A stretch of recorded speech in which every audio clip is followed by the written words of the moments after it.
แมลงภู่สงสัยได้รับอิทธิพลจากพายุบินไม่ได้ครับ ลงมาสภาพนี้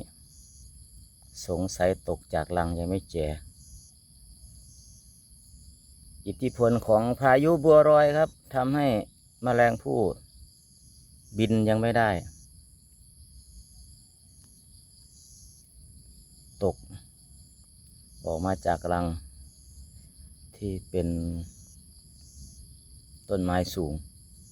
เราก็มาเจออยู่ด้านล่างก็เจ็บแมลงภู่มาฝากครับ